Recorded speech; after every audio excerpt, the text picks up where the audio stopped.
Contamos que ayer se conoció un comunicado de Familias por la Educación Virtual en Pandemia de Bahía Blanca, en el que se expresan frente a este retorno a fase 3 del que venimos hablando, que fue solicitado por el municipio, concedido por el gobierno de la provincia y que generó este intempestivo regreso a clases presenciales a partir del día de hoy.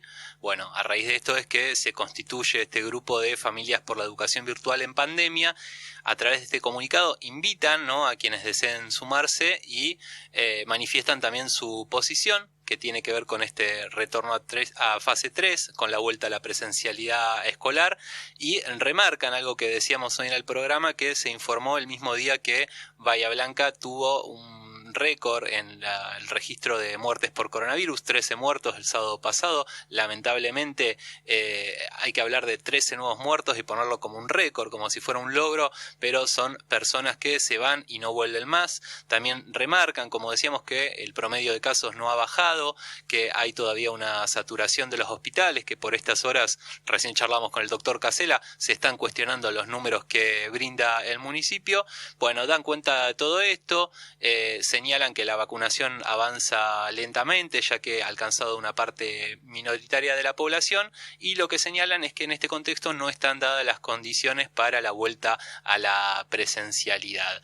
Así que para conversar al respecto estamos en comunicación con Mariano, que es uno de los padres, uno de los integrantes que reclaman por la no presencialidad en pandemia. Mariano, buenas tardes. Juan Ignacio Guarino te saluda desde el Ágora en Radio Nacional.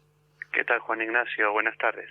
Buenas tardes, un gusto. Mariano, contanos cómo surgió esta agrupación y concretamente cómo es el análisis que hacen ustedes de la situación en Bahía Blanca.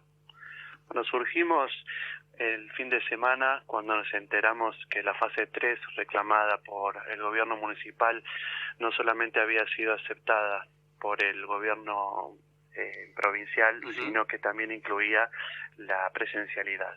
En este sentido, inmediatamente nos preocupamos, nos empezamos a poner en contacto a varias familias y vimos la necesidad de hacerlo público, nuestra posición, nuestra preocupación, porque entendimos que generalmente se hacía pública la posición de un grupo de familias o de bahienses que estaba de acuerdo con la presencialidad, y nuestra posición de que somos un grupo que también tiene una posición tomada, que hemos reclamado dispensas y que, bueno, en este contexto no podíamos dejar pasar, manifestarnos, y bueno, decidimos entonces abrir un grupo, digamos, para recibir a todas las familias, que no para de crecer, y escribir un comunicado que hoy ha tenido muy buena repercusión en los medios, y en esta semana tendremos una reunión seguramente por Zoom o algún medio virtual para ver cómo continuar actuando. Claro. ¿Cómo podemos encontrar este grupo? Ustedes hacen un llamamiento a quien le interese participar, y seguramente algunos padres, madres nos están escuchando que están en esta misma posición de no querer enviar a los hijos a lo que puede o parece ser un contagio seguro. ¿Cómo pueden encontrar el grupo? Bueno, por ahora, lamentablemente, solo tenemos un grupo de WhatsApp y sé que un medio de comunicación de acá de Bahía, el diario de Bahía, ha publicado un link a ese grupo. Yo ahora se los puedo hacer llegar también a ustedes, pero pronto seguramente abriremos un Facebook o algún medio de comunicación más amplio, porque el WhatsApp es muy limitado y ya seguramente estamos por llegar al límite. Así que seguramente nos van a poder encontrar en Facebook, que es algo que la mayoría tiene y puede usar. Bien.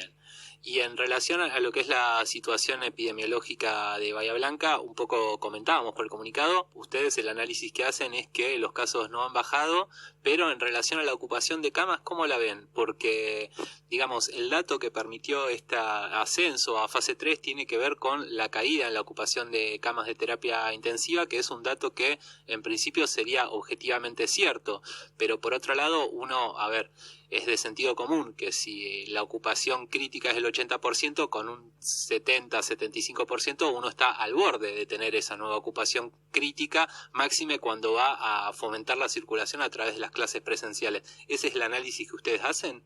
Bueno, nosotros, al igual que han planteado el día de hoy los trabajadores médicos de varios hospitales, exigimos al gobierno que ofrezca precisiones sobre dónde están esas camas.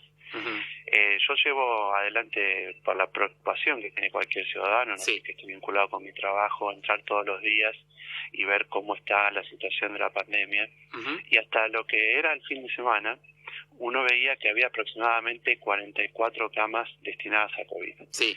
Entonces, eso estaba al borde del colapso. Estábamos en un 80, 85, 90, 95% de ocupación. Sí, lo hemos superado el 100%. Entonces, el fin de semana uno se encuentra que se modificó eso y que se pasó a 100 camas aproximadamente, y se asegura que según pude ver hoy en un noticiero local también, uh-huh, que esos son los datos de cómo se maneja provincia de Buenos Aires, es decir, con la totalidad de las UTIs que hay claro, en Bahía Blanca.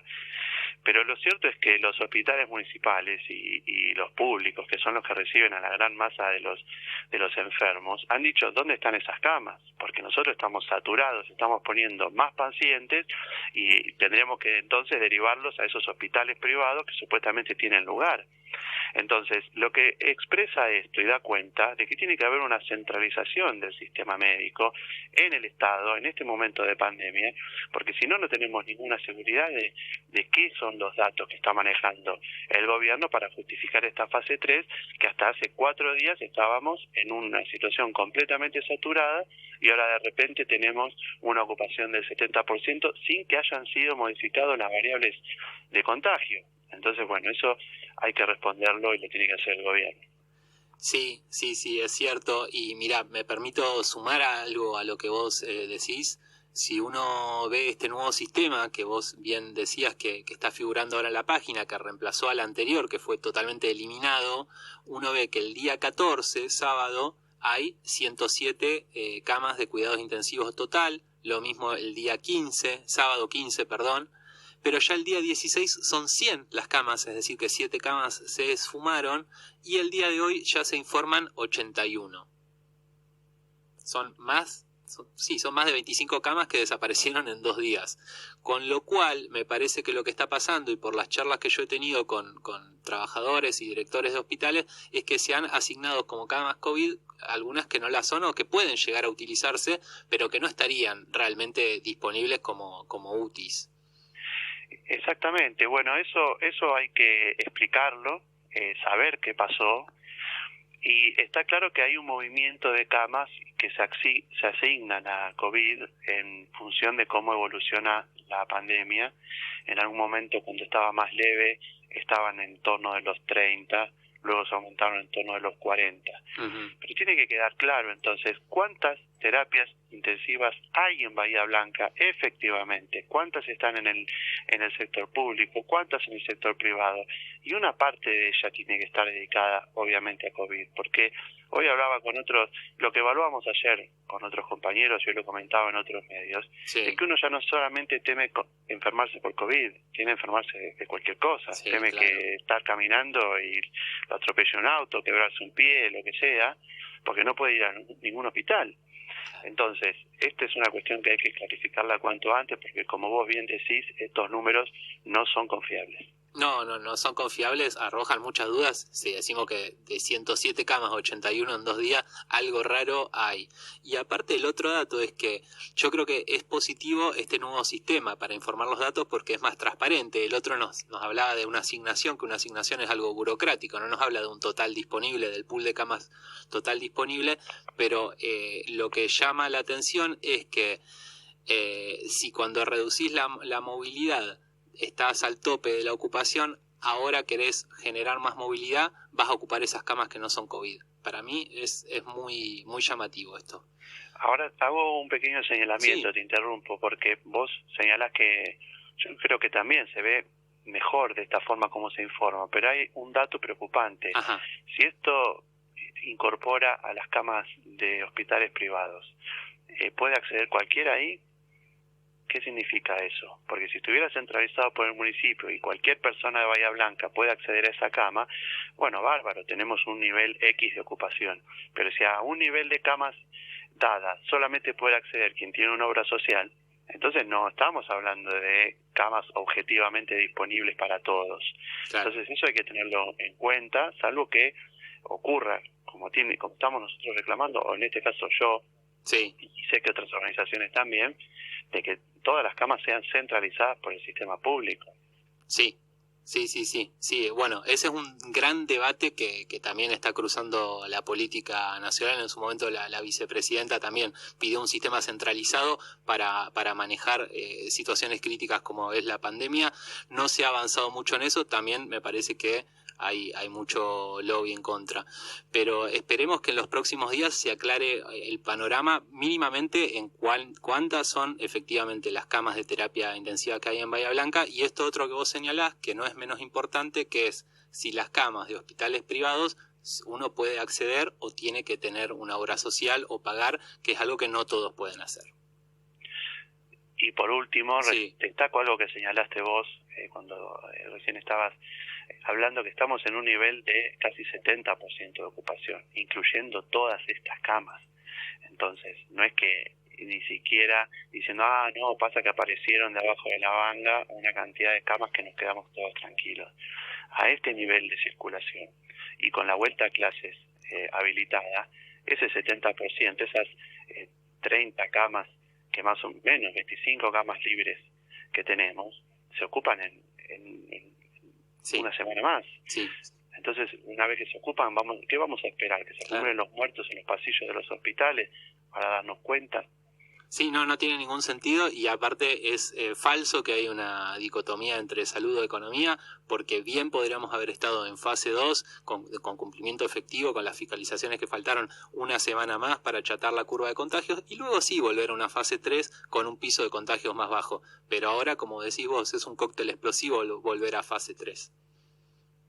Sí, uno de los problemas de Argentina es que nunca ha bajado sus casos a un nivel mínimo, como ocurrió en otros países, porque se suele hablar que en Alemania o en España volvieron las clases, pero los casos se redujeron a casi cero en un momento luego de la primera ola. Acá no hemos bajado de los 4.000 casos diarios. Claro. Eso es un número muy alto para establecer que eso es una ola terminada. ¿En qué medida podemos hablar de primera o segunda ola? Bueno, pero la marea no bajó. Claro. Entonces, ese es un dato muy importante. Si uno quiere apelar a cualquier intento de apertura de alguna actividad, tiene que bajar primero, golpear esa primera ola duramente, y luego se puede discutir qué actividades se pueden abrir. En ese sentido, nosotros somos muy claros con las familias, de que, como muestra el caso de otros países del mundo, la educación en particular solamente se pudo abrir y reabrir luego de la inmunidad de rebaño. Esa es la realidad. Sí. Y eso no va a ocurrir de acá a 50 años. Está planteada en el corto o mediano plazo. Entonces no es correcto seguir arriesgando la vida de tantos trabajadores, argentinos, ciudadanos, cuando tenemos en el horizonte una inmunización que va a permitir reabrir las escuelas en un mayor nivel de tranquilidad, y en un momento en que no va a ser un frío de loco como hace ahora en Bahía Blanca, que tenés que tener las ventanas abiertas y no te agarrás COVID, pero no sabes lo que te agarrás también con ese frío. Sí, coincido, Mariano. Muchísimas gracias por esta conversación y por ayudarnos a entender la postura de este colectivo que representás, y que pronto va a tener una página en Facebook. No sé si ya tienen decidido el nombre, así ya lo anunciamos para quien lo quiera buscar en las próximas horas o en los próximos días. Familias por la educación virtual en pandemia, seguramente va a ser algo muy similar a eso, y le agradecemos, Juan, a ustedes por difundir nuestra posición. No, por favor. Y bueno, te pido que cuando tengan ese grupo o página de Facebook también nos lo alcances, así lo podemos dar al aire. Muy bien, seguramente esta semana lo estamos comunicando. Dale, muchas gracias, muy amable. Adiós. Hasta luego.